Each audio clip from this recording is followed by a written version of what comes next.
propaganda and challenging you to use your brain.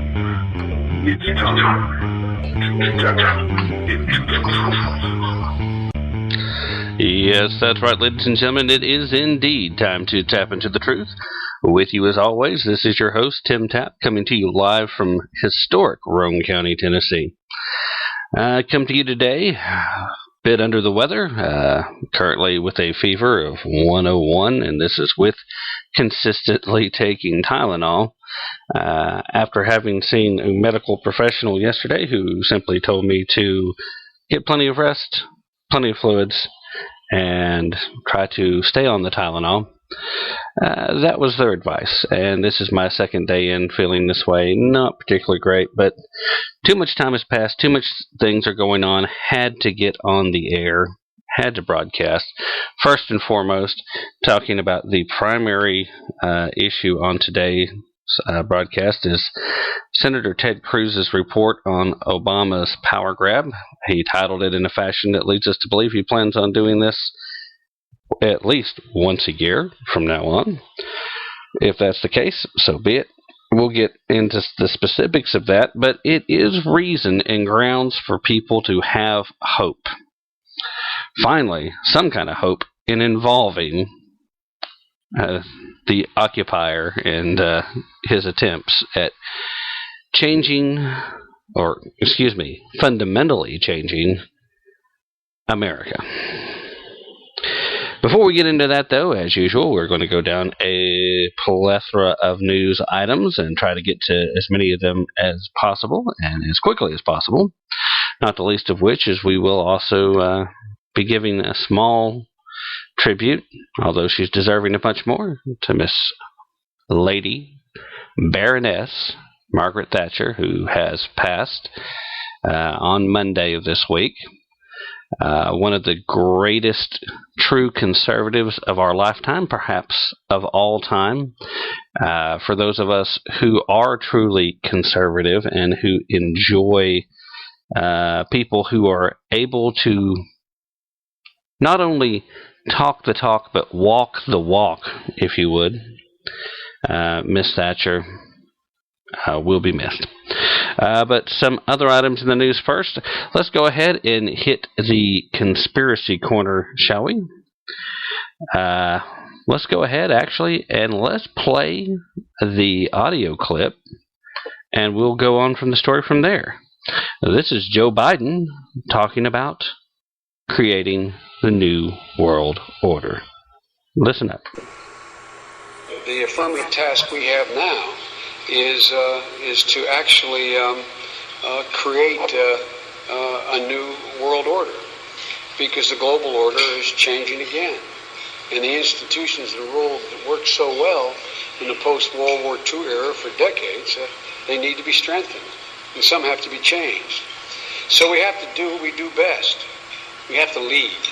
We have to lead. We have to update the global rules of the road. We have to do it in a way that maximizes benefits for everyone, because obviously it's overwhelmingly in our interest. This is not a zero-sum game. It's overwhelmingly in our interest that China prosper, that Mongolia prosper, that nations big and large, east and west. We have to level the playing field so that American companies and workers can compete in the world, that the competition is fair and it's healthy. All right, so whose interest is the VP actually talking about there? It's in our interest. It's in our interest. Which our, which us are you talking about? For those of you who really don't get it,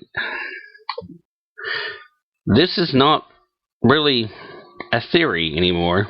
There is a legitimate conspiracy moving towards a new world order. As far as who's behind it, who knows? Who's controlling it? Is it the Illuminati? Is it the Freemasons? Is it, I don't know, the Partridge Family in hiding? It's hard to say. But here's the deal. This quote, April 5th, 2013. That was Vice President Joe Biden. The affirmative task we have now is to actually create a new world order.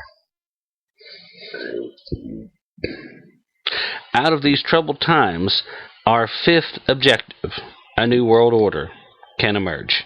That was President George H.W. Bush, September 11th, 1990. Another quote, we saw deterioration where there should have been positive movement toward a new world order. Mikhail Gorbachev, October 19th, 2011. I think that that being Obama's, task will be to develop an overall strategy for America in this period when really a new world order can be created. It's a great opportunity. Henry Kissinger, January 5th, 2009. Now, let's try to grasp this. We've got Henry Kissinger. We've got Mikhail Gorbachev. We've got George H.W. Bush on September 11th, no less, in 1990. Interesting coincidence. I'm sure our conspiracy theorists will tell me that that is no coincidence. I'll leave that for you to decide. The point being is we have too many people talking about creating a new world order. We now have Joe Biden out there openly saying that we have a definite job to do it because it's in our best interest. Thought it best that you actually hear the words. Thought it best I bring up the quotes. For those of you who don't believe in coincidence, keep this in mind. Also involving the occupier, guess what? As of today, Obama's budget is out there, might I say a little more than 2 months late by constitutionally legal requirement. And I don't guess there's too much of a surprise. This thing was DOA anyway, as the budgetary process for the House and the Senate have already been underway. The president is supposed to go first. The president is actually, by the Constitution, supposed to offer the budget, and then the House is supposed to make some tweaks, and then the Senate's supposed to make some tweaks, and then it's supposed to go back to the president and signed into law. That's the way the budgetary process is supposed to work. Hasn't been that way in quite a while, as I'm sure most of you know. We haven't had a budget of any kind passed since the occupier took office. Also, no surprise, $744 billion deficit in next year alone, with over $800 billion in new taxes. I'm not going to justify this excuse for an attempt to fulfill your constitutional requirements with any more airtime. It's ridiculous, it's a joke, it's laughable. Nobody's taking it seriously. You've got folks on the left that are upset because there are some reductions to spending on some entitlement programs. And you have most of the folks on the right laughing because they felt like they've already given enough tax increases to Obama, and it's time to make serious spending cuts. Obama, of course, out there saying that he has no interest in making any more cuts, and he's not about to make any effort to balance the budget. Why? You've got people out here saying that it's actually more important now to try and balance spending with GDP, whereas actually balancing the budget isn't as necessary. Ladies and gentlemen, things will only continue to get worse, and you will only continue to find yourself in a deeper and deeper hole if you don't make every possible opportunity and take it to try and balance your budget. Also in the news, in case you were hiding under a rock yesterday, a gentleman attending the Lone Star College, community college system, the campus just outside of Houston in this case, went on a stabbing spree. This was actually in Cypress, Texas, like I already said, though, close to Houston. 14 total victims that were counted. 5 of the victims that had to be hospitalized have been upgraded to good condition. 9 have been released from care or refused care. The bottom line is the student went on a building-to-building stabbing attack at the Texas Community College. This was yesterday. And it started around 11:20 a.m.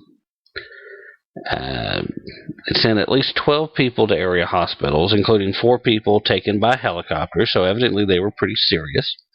And according to the Volunteer Fire Department spokesman Robert Rasa, he said that several people refused treatment at the scene, and all the wounds were consistent with stabbing.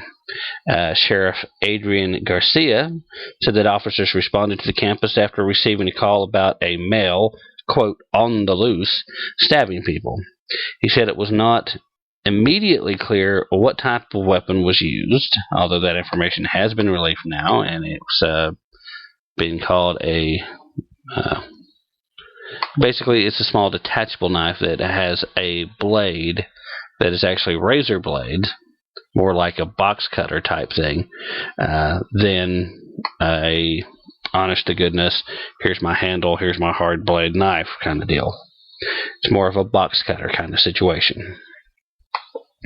Some of the details in the call slip did indicate that students and faculty were actively responding to work to subdue the individual.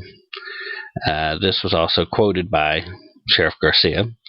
He described the man as being about 21 and enrolled in the college. So we're proud of those folks, but we're glad no one else is injured any more severely than they are. The Lone Star Community College officials initially urged people on campus, this campus is, like I said, about 25 miles northwest of downtown Houston, to take shelter and be on the alert for a second suspect. But the Sheriff's Department said a short time later that authorities believed there was just one person responsible. Now, as it turns out, there was indeed just one person responsible, and this guy just kind of flipped out. His name has been released, but in the interest of not glorifying this action or trying to encourage copycat behavior, I'm not going to report his name here. It's all over the internet. If you want to find out, that's fine. It's easy enough to do. You're not missing out. But I'm taking a stand on this particular one. The only thing that I see positive coming from this is more evidence that the arguments about gun control are hollow, in so much as if somebody really wants to go out here, if they're truly a nut job, they're going to find a way to go hurt people. This guy happened to, according to the reports that came out today, fantasized about stabbing people to death since he was in elementary school. So this guy, definitely a nut job, definitely in need of medication, definitely has some issues. Didn't use a gun, didn't need a gun. He was able to be subdued after a while, but he still managed to leave pieces of razor blade in some of the victims. This was a ridiculous situation in so much as people are going to try to bury the story quickly now. The media will do that. The same as they tried to bury any other kind of story that doesn't fit what the agenda is. So mark my words.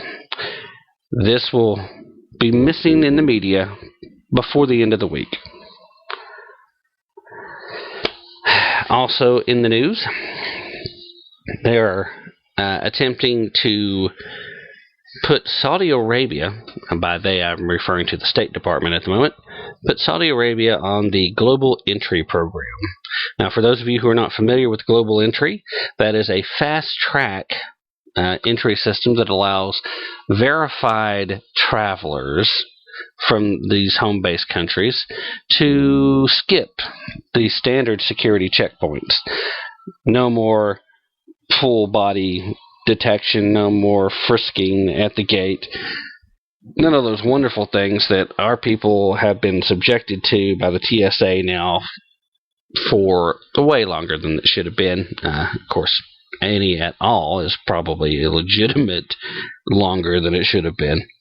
What's really interesting about this is, of course, Saudi Arabia is the home country for the majority of the so-called actors in the 9/11 attacks against the World Trade Towers. It is also interesting to note that nations that are considered allies have still not been added to global entry as of yet, and Saudi Arabia is being moved ahead of them. Countries like France and Germany and Israel, countries that we have far fewer issues with terrorists traveling here from, but we're going to go ahead and move Saudi Arabia to the front of the line. Some lawmakers are making an attempt to make a change to that, seeing what they can do to try and postpone it or stop it altogether. It'll be interesting to see how that plays out. I just think it's really interesting to see Saudi being moved ahead of Germany and Israel. Also in the news, a sad note, something that is probably not going to make national headlines in most of the areas because it also does not fit the agenda. A married homosexual couple in Glastonbury, I believe that's the proper pronunciation. If that's off, I apologize to the fine folks that live there, have been charged with raping members of their adopted family. This couple have adopted 9 separate children over the course of the last 10 years. And some interesting things happened just recently in this case. I'm going to tell you details. Again, I'm going to leave the names out, but this story is online. You can find it if you choose to want to look it up. I do not want to glorify these people, and I'm not reporting this story as an active attack on the homosexual community, as I'm sure some people will contend after I went ahead and reported on this. However, I did feel it's important that this story be pointed out because the fact that, again, this is going to show media bias and how they're going to refuse to report the story. If you're not looking at conservative news outlets right now, you're not finding this story. It's not being talked about. At any rate, last Friday, a judge allowed the 2 men that are accused 2 years ago of sexually assaulting 2 of their 9 adopted boys. He allowed them to withdraw their no contest pleas and take their cases to trial. Now, that's how it's being reported in here. I understand that it actually had very little to do with them wanting to withdraw their no contest pleas. But I'll continue the story as it's being reported. The unusual action came during what was to be a sentencing hearing for both of the defendants, who entered pleas in January to 1 felony count each of risk of injury to a minor. Now, that's a heck of a plea down, if you ask me. Sounds to me like there were some folks who were really concerned about the level of evidence and wasn't quite certain that they could get full convictions, at least not at that point. So we're talking about sexual assault being reduced to, let me read that again, risk of injury to a minor. That's like getting a sodomy charge reduced to tailgating, okay? It's not right. It doesn't make a lot of sense. But at any rate, they agreed to suspended prison sentences as part of this agreement. The only issue for Friday's hearing was to be whether each would have to be required to register as sex offenders. However, new allegations of sexual assault against one of the 2 by one of the victims contained in a pre-sentence investigation basically scrapped the plea agreement. The case was further clouded Friday by disclosure in court of new allegations of abuse by 3 other of the 9 children. Now, no new criminal charges have been filed, at least not yet, and the new information gives rise to the possibility of new criminal charges, and therefore continuing with Friday's planned sentencing would not have been prudent, according to the prosecutor of the case. The prosecutor told that to the judge, and then further said that the victim has said that he wants to testify against the 2 accused at trial. The prosecutor was quoted as saying, "I think the only proper resolution of this matter is to try it." Initially, the individual that's being accused was charged with 2 counts of first-degree sexual assault, aggravated first-degree sexual assault, fourth-degree sexual assault, 2 counts of risk of injury to a minor, and cruelty to persons. The other accused was initially charged with third-degree sexual assault and risk of injury to a minor. Those charges were reduced to a single charge for each individual as part of the plea agreement. Now, that to me is outlandish. It is absolutely ridiculous that you could get that level of a plea deal if you had those kind of charges.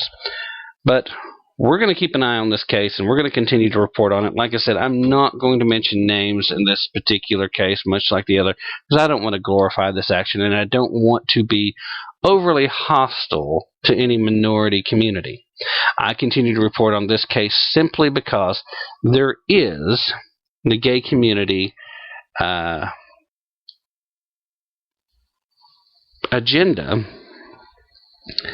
that the media is pushing, so they have a vested interest in not reporting the story, certainly not to the full effect that they should be.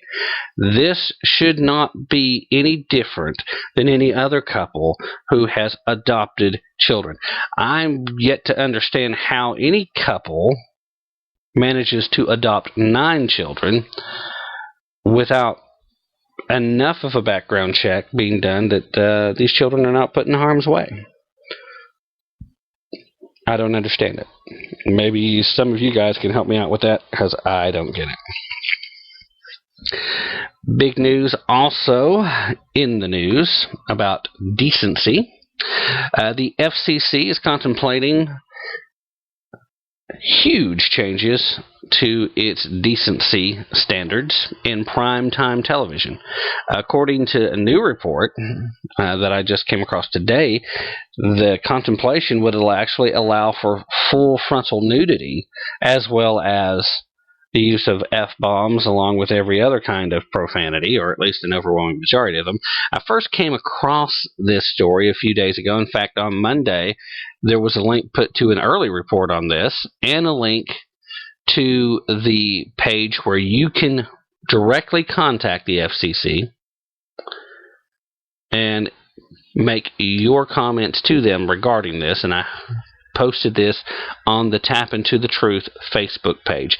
So I hope a lot of you will take the time to go over to Tap Into the Truth at Facebook and follow the link from that page and make some comments. But the long and the short of the story is that in a public notice this past week, the Federal Communication Commission announced that it is considering relaxing its indecency standards to allow broadcast of the F word, as well as other presently banned profanity and full frontal nudity. If you can see the FCC's press release just by simply going to the fcc.gov site, or like I said, you can indeed go to the Tap Into the Truth Facebook page and follow the link there. But the FCC purported excuse for rethinking its indecency standards is compliance with vital First Amendment principles as established by recent Supreme Court cases, and it also wants to reduce its backlog of thousands of indecency complaints. Now, I'm going to stop right there and make this point, because this is something they have added since it's become more publicly known. As public awareness has increased of the FCC's idea of reducing and relaxing its decency standards, they've added the First Amendment excuse. Initially, they simply came out and said they were trying to reduce their backlog of cases. That's all this was. And quite honestly, I still believe that's all it is. This is an attempt for them to get out of having to do their jobs. They just, by applying this one standard that they want to make permanent, and they've already done this. Here's something else that's important to read. Read the news story, follow the link that's on our Facebook page to that early story, and it tells you point blank they have already made the determination that for everything that's already there, they're establishing these loosened restrictions. Why are they doing that? So they can get rid of nearly 70% of their back case log, over 1 million different cases, which means this stuff to some degree is already going on, and they've received the complaints, and they just don't want to do the job. That's all this is about. But at this point, I'll continue. Like I already said, their excuse for rethinking its indecency standards is compliance with vital First Amendment principles as established by recent Supreme Court cases. It also wants to reduce its backlog of thousands of indecency, millions of indecency complaints, not thousands. This story, as it was reported here, is biased on the benefit of the FCC, believe it or not. Essentially, the FCC is contemplating allowing pretty much any profanity as long as it is isolated. In other words, it can't be repetitive or used in a patently offensive manner. Now, I'm sorry, but it's really difficult to imagine somebody dropping F-bombs in any manner that's not patently offensive. Maybe you're one of these people that's not offended by F-bombs, but we're still talking about these being done in primetime television. And if you're a parent, don't you have the right to keep your kids from having to hear this junk on regular television? Please, go to Tap Into the Truth on our Facebook page and follow the link and leave a comment. At any rate, similarly, for nudity, as long as it's isolated and non-sexual, the FCC is contemplating allowing it on the airwaves. Now, okay, you're randomly getting out of bed and you happen to sleep naked. Oh, you can stand up and face the camera. Does anyone else have a problem with that? Again, we're not talking about HBO, Showtime, Cinemax. We're talking about ABC, NBC. We're talking about watching an episode of Grimm and one of the Vesson changes to whatever and then changes back and they're nude, and that's okay because it's not sexual. We're talking about Big Bang Theory where Sheldon interrupts Penny and she's naked. And because it's Sheldon, well, that's not sexual, so it's okay. Great trick to raise ratings for the primetime shows, I'm sure. But come on, people. Please, go to Tap Into the Truth website or go directly to the fcc.org. This is just one of those stories that infuriates me. But anyway, to add injury to insult, the FCC doesn't seem to mind that the new indecency standards would be applied to all hours of broadcasting, even those most frequently watched by children. As this is not a final decision, please submit your comments on the proposed changes to the FCC. What you'll want to do is go to either follow the link, as I've already pointed out, that's provided at our Facebook page, or go directly to the fcc.gov page and enter 13-86 as the processing number, and then enter your comments.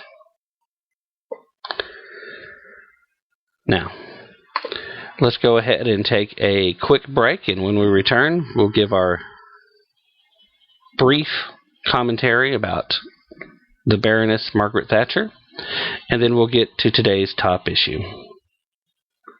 We'll be right back.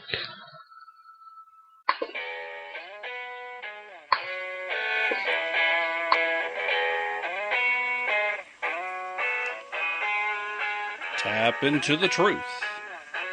Check us out at tapintothetruth.com for our latest blog posts and for links to all of our past broadcasts. Don't forget to like us on Facebook and to follow us on Twitter. That's Tap Into the Truth, right here on Spreaker Radio.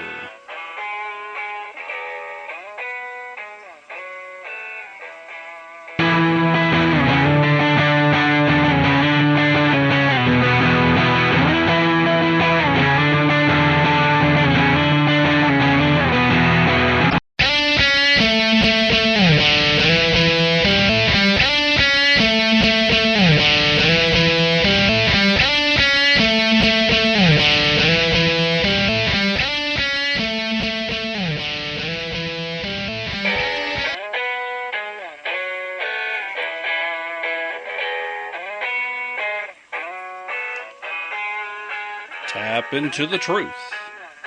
Check us out at tapintothetruth.com for our latest blog post and for links to all of our past broadcasts. Don't forget to like us on Facebook and to follow us on Twitter. That's Tap Into the Truth, right here on Spreaker Radio. Yes, that's right, ladies and gentlemen. Tap Into the Truth right here on Spreaker. Also, don't forget to follow us here on Spreaker. And if you spend some time going to tapintothetruth.com, feel free to follow us at our other media outlet as well. Also, keep in mind, if you happen to be an advertiser looking for some outlet to promote, we are looking for sponsors of the show now. Developing packages right now that would allow for us to create our sponsor page with links on the website, as well as including brief commercials here on this show, as well as on Tap Into the Truth on our other media outlets. Now, let's go ahead and get into the meat and potatoes. First of all, I would like to send our condolences to the families and to everyone else who has felt the pain of the passing of Lady Margaret Thatcher. We here at Tap Into the Truth, as well as the world, at least those of us who are conservative by nature, mourn the loss of the Baroness. She was the fearless conservative who served as the United Kingdom's first female prime minister. She was nicknamed the Iron Lady by the Soviets. She died at the age of 87 after suffering a stroke, and there is no question that the Baroness Thatcher will be missed. She was a lady of uncommon strength and uncommon good sense. She walked a very tight, hard path. She had alliances with President Ronald Reagan and with the Pope.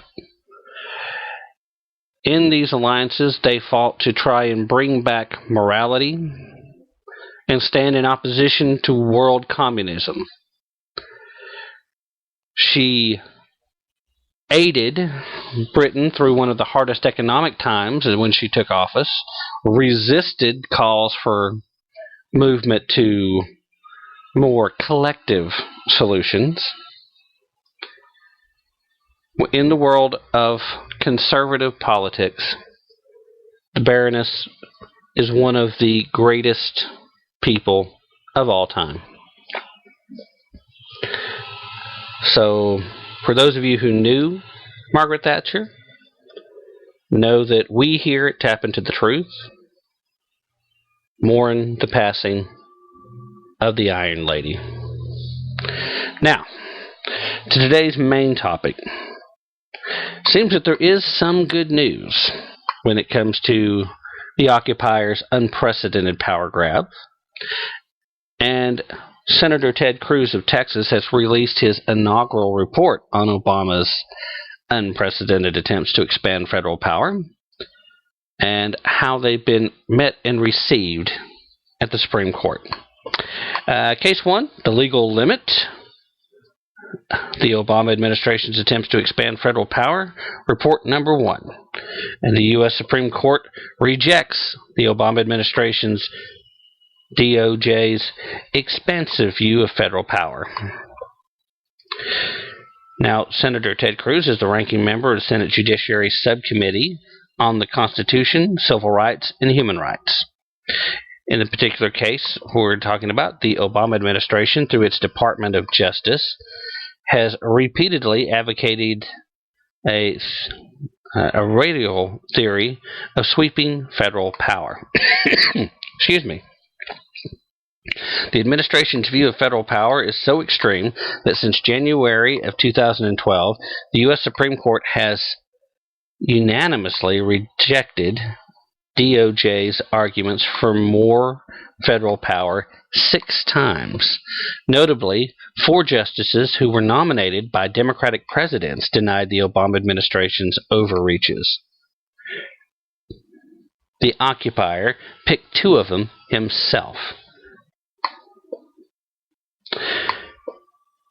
When the administration can't get even a single one of the liberal justices to agree with it in these unrelated areas of law, well, there's a sign that something's constitutionally in question regarding the vision of the department. If Obama's Department of Justice were successful in its cases, the federal government would currently have the power to attach GPSs to a citizen's vehicle to monitor his movements without having any cause to believe that that person has committed a crime. That came through the United States versus Jones. They would have the power to deprive landowners of the right to challenge potential government fines as high as $75,000 per day and take away their ability to have a hearing to challenge those fines. That was in Sackett versus the EPA. That have the power to interfere with the church's selection of its own ministers. That's the Hastana Tabor Evangelical Lutheran Church and School versus the EEOC. They'd have the power to override state law whenever the president desires. Arizona versus the United States. Dramatically extend statutes of limitations to impose penalties for acts committed decades ago. That would be Gabinelli versus the SEC, and to destroy private property without paying just compensation. The Arkansas Fish and Game Commission versus the United States.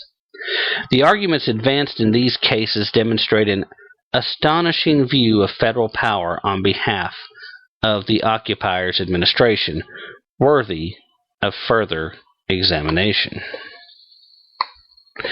If the Justice Department had won these cases, the federal government would be able to electronically track all of our movements, fine us without a fair hearing, dictate to churches who to choose as ministers, to display state laws based on the president's whims, bring debilitating lawsuits against individuals based on events that occurred years ago, and destroy a person's private property without just compensation.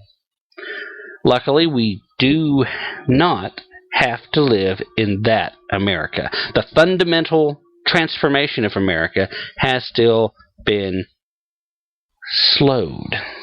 The framers of the Constitution created these separation of powers to ensure that judicial power checks executive power. And the U.S. Supreme Court did just that when it unanimously rejected the occupier's administration's far-reaching positions in these 6 cases, decided in just over the past year. Below are summaries of the 6 cases. The United States versus Jones. The Obama administration seeks the power to electronically track Americans without cause in violation of the 4th Amendment.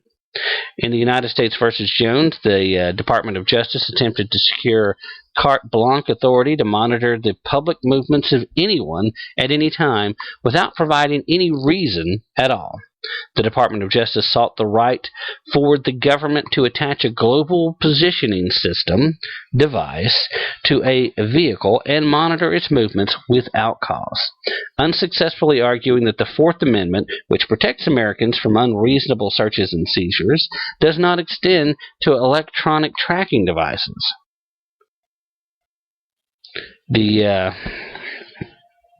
The president's lawyers stated that the information collected by a GPS system is already in public view, and a person should not expect it to be private.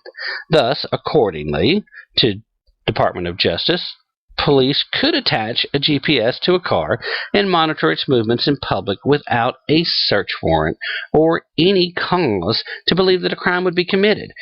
The Supreme Court unanimously overruled the Department of Justice's Orwellian position. All 9 justices agreed that a search occurs when police attach a GPS to a car and monitor its movements.